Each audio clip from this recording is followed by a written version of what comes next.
ইসমে আজম এমন দোয়া যেটা দিয়ে দোয়া করলে আল্লাহ দোয়া কবুল করে, কিন্তু এটা কোনটা এটা নিয়ে ইখতিলাফ আছে। কোন আহলুল ইলম বলেন এই লা ইলাহা ইল্লা আনতা সুবহানাকা ইন্নী কুনতু মিনাল যালিমিন এটা হচ্ছে ইসমে আজম। বিষ্ণুই বললেন দেয়ালে পিঠ থেকে গেলে চোখে মুখে অন্ধকার, বাঁচার কোনো উপায় নাই, তখন এই দোয়াটা করতে হবে। এই দোয়া পড়ে আল্লাহর কাছে ফরিয়াদ করলে বিপদ মুক্ত করবেন কে? কেন এই দোয়াটা আল্লাহর কাছে বড্ড প্রিয় জানেন আমার ভাইয়েরা? কারণ এই দোয়ার মধ্যে তিনটা জিনিস আছে। আমি যেরকম আঙ্গুল উঁচু করেছি এরকম করেন তো। তিনটা। কয়টা?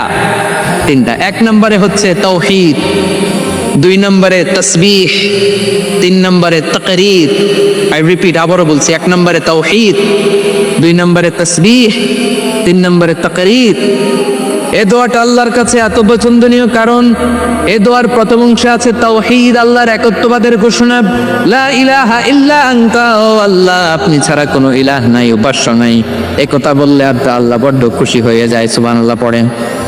এ দোয়ার দ্বিতীয় অংশে আছে তাসবিহ, মানে আল্লাহর প্রশংসা, প্রশংসা সূচক বাণী।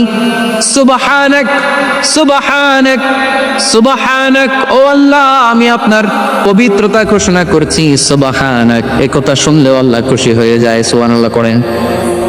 এই দোয়ার তৃতীয় অংশে আছে তাকরীর, তাকরীর মানে পাপের স্বীকৃতি। তাকরীর মানে কি?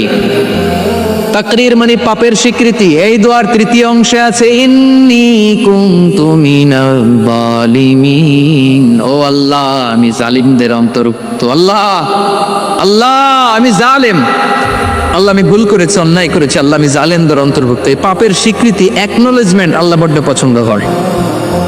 যখন আল্লাহর কাছে আপনি ছোট হবেন, ছোট হতে হতে যত ছোট হবেন ওই দৃশ্যটা দেখতে আল্লাহ বড্ড পছন্দ করে। সুবহানাল্লাহ বলে।